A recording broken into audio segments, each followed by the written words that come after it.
This Birding Adventures episode is powered by Nikon, your world leader in optics since 1917.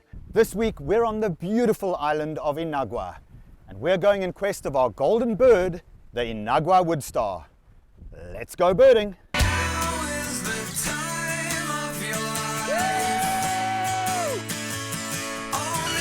That is awesome.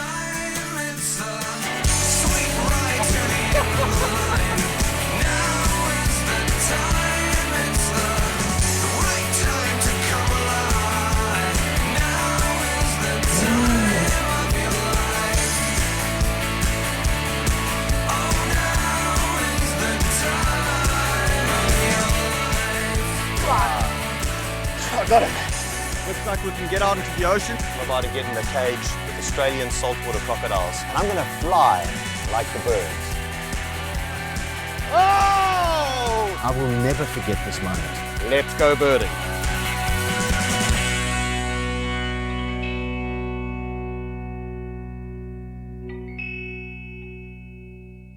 Welcome to the islands of the Bahamas. Let's go birding.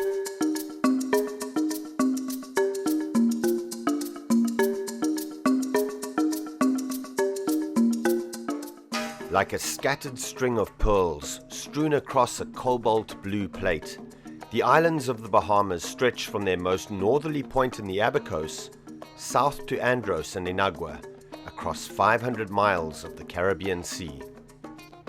As the site of Columbus's first landfall in the Americas, the Bahamas have a long and storied history.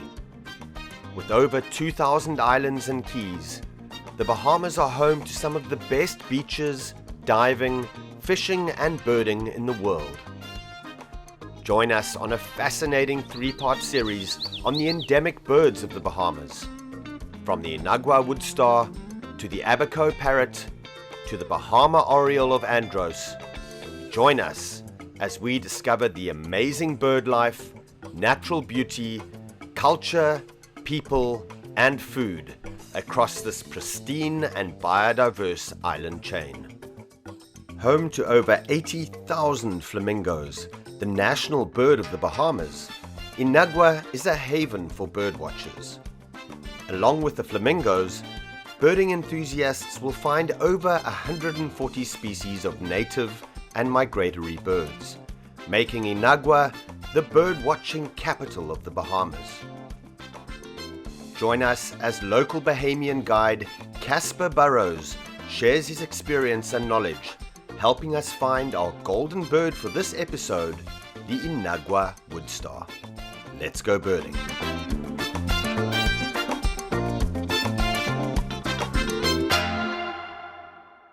We getting breakfast together, man. You know, we got early morning, so. I have sheep tongue, pig feet, and chicken wing, but I'm doing some conch.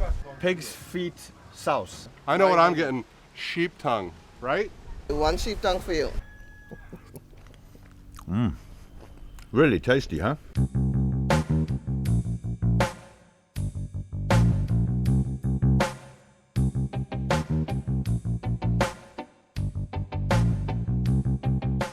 The national bird of the Bahamas is the American or Caribbean flamingo, and there's no better place to see this bird than on Great Inagua Island in the Bahamas.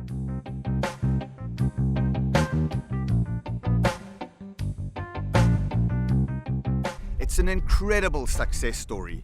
In the 1950s, there were only about 5,000 of these birds left in the Bahamas. And through the efforts of the National Audubon Society in the United States and the Bahamas National Trust, these birds have staged a wonderful comeback. And today, 60 to 70,000 of these flamingos can be found on Inagua Island in the Bahamas. Right now we are standing on North Dam. The property behind us is actually owned by Morton Salt, but is very much used by the flamingos. Morton Salt actually pumps water off the ocean, about 125,000 gallons of seawater per minute off the ocean into Lake Rosa or Lake Windsor. That water is circulated through the reservoir system and then brought into crystallizers, where The salt naturally precipitates from the seawater, falls on the bottom of the crystallizers, and then we use huge equipment to go in and harvest the salt. Modern salt makes about slightly more than 1 million tons of salt per year. It's used all across the world for de-icing. It's used in the chemical industries. Anything conceivable that is made by man, salt is used somewhere in the process.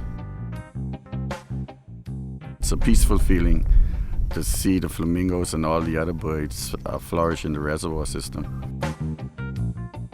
Back in the early 1900s, I guess the island food provisions were very hard, and the flamingos were easy prey for the locals. They would go into the nesting colonies, fire off a couple shots, kill a few birds, and the panic it would create would probably kill the next 1,000 or so. Everybody was depending on it as a source of food, so that kind of wiped the numbers out almost completely. Aderman sent some guys down in the early 50s to the Caribbean to try to protect the flamingos. So then they formed the Society for the Conservation of the West Indian Flamingos. So then we fast forward ahead about 50 plus years now. The population on Inagua is approximately 60, 70,000 flamingos. So I think we have brought the flamingos back from the brink of extinction to great numbers today.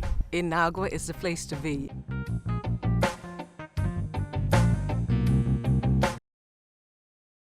This Birding Adventures episode is powered by Nikon, your world leader in optics since 1917.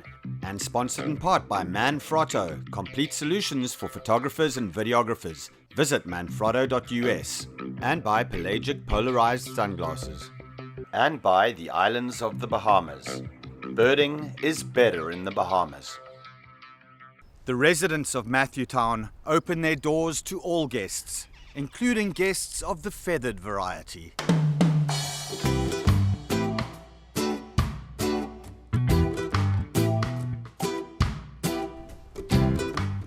One of the first things that I noticed when looking at the burrowing owls on Inagua is that they look much paler than the burrowing owls that we get in Florida. This one individual behind me has actually got a very, very pale head, and they're much lighter in color.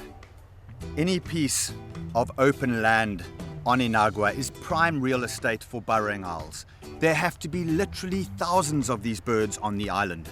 We didn't quite expect to find them in one of the more unusual hangouts though, the cemetery. Quite a spooky place, eh, Casper? Not so spooky. You know, when I was young growing up, us boys being mischievous, playing around town at night, this is where I'd come so nobody could catch me. Because nobody else would come in the cemetery? Nobody else would come in the graveyard. And I've seen grown man walk 5 minutes more just to avoid walking the road passing the graveyard. It's a nice place. These burrowing owls have been here the whole time? Yeah, the burrowing owls don't bother you. The people in here, they don't bother you. The graves in the cemetery are really convenient sites for the burrowing owls to make their burrows underneath. And there are several families here in this small cemetery, all with fluffy little babies that come out and puff themselves up, and they're really, really comical the way they play around.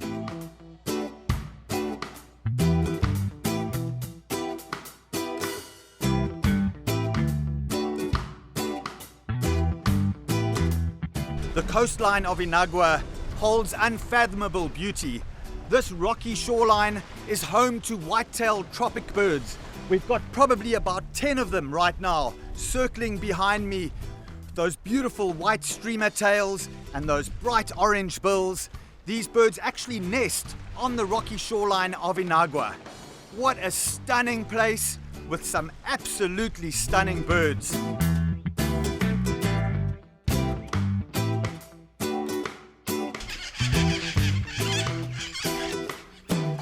The Bahama race of the Cuban parrot, otherwise known as the Bahama parrot, used to be found on 7 islands in the Bahamas. Today, it's only found in reliable numbers on 2, on Abaco and here on Inagua.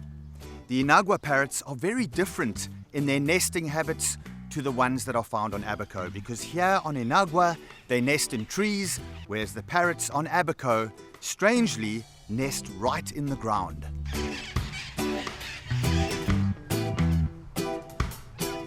Several thousand Bahama parrots can be found on Inagua, and the best place to look for them is right around the urban areas of Matthewtown.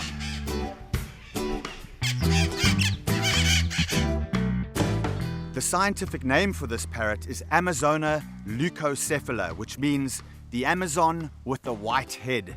And it's very distinctive when you see these parrots sitting on top of a tree feeding with that beautiful white head and these lovely, lovely blue wing bars, which you'll see very prominently when the bird flies.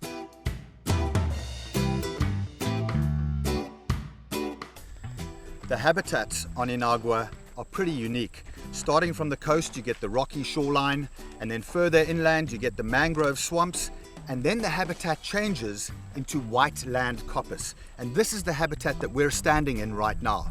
As you get further inland from the white land coppice, you get black land coppice. And this habitat here makes it really, really unique and really attractive to a whole wonderful suite of birds. This is awesome. We've got a Bahama mockingbird sitting right up on top of this sea grape. This is a really, really nice example of a bird which looks very, very similar to the northern mockingbird, but is slightly larger and has got more streaking on the flanks, and also it's more of a sort of overall palish wash and not as distinct and crisp in its coloration as the northern mockingbird. Any other differences? And you also notice that at the end of the tails, you see all of the tail feathers have white tips, whereas on the northern mockingbird, the two outside feathers are all white. White all the way down, right. You notice he also has the streaking coming right down from the chin, all the way down. Beautiful Whereas the bird. northern mockingbird we have here is just all white underneath. So Bahama mockingbird is a little bit of a misnomer because it's not endemic to the Bahamian Islands. It's also found in the Turks and the Caicos, it's found in Cuba, and it's also found in a tiny part of Jamaica called the Hellshire Hills. But still, a very regional endemic, only found on those few Caribbean islands, and very nice to see right here in the Bahamas. And a lot of birders that live in Florida will actually be familiar with the Bahama mockingbird because it is quite a regular vagrant to the Florida mainland, and at least once every other year a Bahama mockingbird will show up somewhere in South Florida. What a great bird. Really nice to see that Bahama mockingbird. Thank you very much. No problem. Thanks, Casper. That's a great sighting. One of the conservation threats facing the Bahama mockingbird is actually the northern mockingbird, its counterpart, because northern mockingbirds will sometimes outcompete Bahama mockingbirds in certain areas. And this is happening with regularity on the island of Cuba, for example. Well, an awesome bird, the Bahama mockingbird. Let's see what else this wonderful island has in store for us.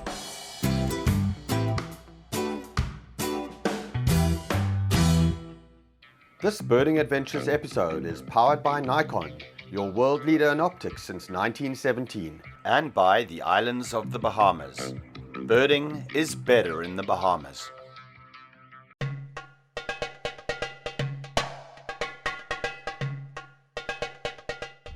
One of the first things that strike you when you're birding on Inagua is how different even the common birds look. Right now I'm looking at an osprey, and it's very different to the ospreys that we get in Florida, because this osprey is the Caribbean race, or Ridgway's race of osprey, and it's got a very, very white head with almost no black line through the eye. And it looks as though these ospreys are slightly bigger in size as well, compared to the ospreys that we get in North America. Even the American kestrels on the island here look very different. They seem to be a little bit more chunky, and they've got this plain, soft white underbelly.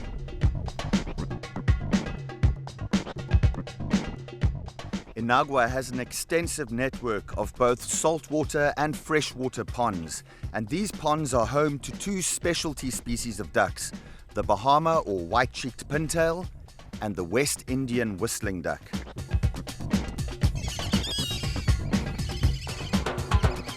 It's not just the birding that makes Inagua so incredible, but also the diving and the snorkeling. And the wonderful thing is that you can go from 3 feet to 3,000 feet in just 100 yards. Let's see what we can see.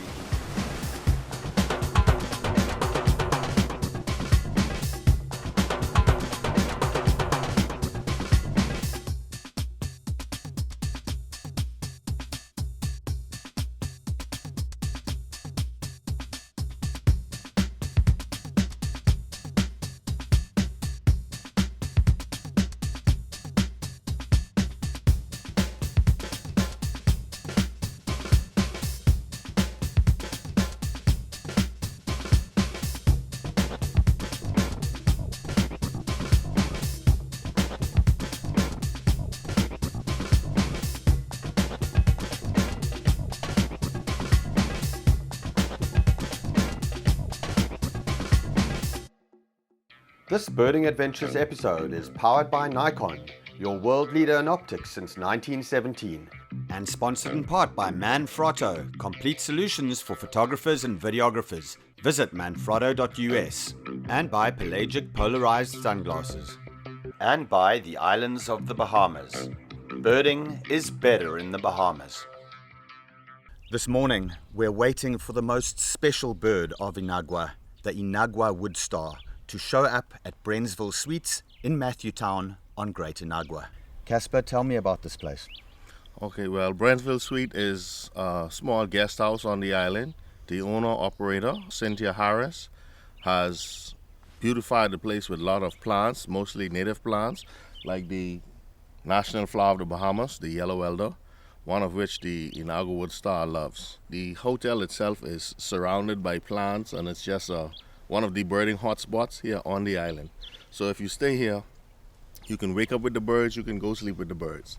And it's quite amazing, Inagua woodstar, you often think of a rare endemic bird, very hard to see. You normally expect to go to a really remote place, but here, right in Matthewtown, you guys are seeing this bird. Right around Matthewtown. All right, well, let's hope that the Inagua woodstar shows up this morning for a very special treat.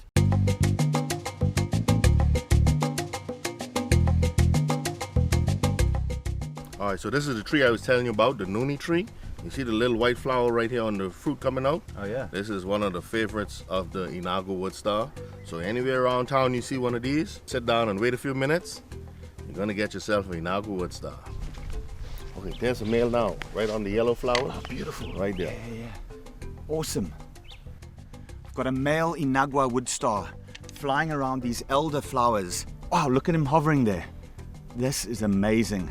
What's incredible about the Inagua woodstar is that it was previously thought to be a subspecies of the Bahama woodstar, another Bahamian endemic. But on recent evidence, in 2015, it's been classified as an entirely separate species, found only on Great Inagua in the Bahamas.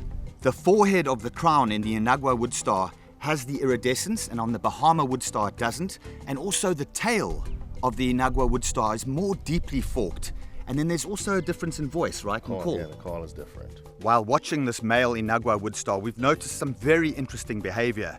Because its bill is relatively short, it can't get deep into these little yellow flowers. So what the hummingbird is actually doing is the male is piercing the base of the flower to get at the nectar. A shortcut to getting at that sweet, sweet goodness. James, we got it. What? Jackpot. Remember you was asking me about filming the nest? Surprise. It's right there. Oh, there's the little nest. Look at that. Wow, those eggs are tiny, hey? The size of my fingernail. Very small eggs, yeah. Wow. So she's got 2 eggs in there. 2 eggs in here. And tell me the story about this pair. You were telling me that you actually saw them displaying a couple of weeks ago. Yeah, a couple of weeks ago we were just doing our birding in the hotspot, and I just saw the male doing the dance and the female was there watching, and I was able to get a good look at them and figured out there's some mating ritual or something going on. That was wonderful. Wow. Let's see if we can get some incredible footage of this female Inagua woodstar on the nest.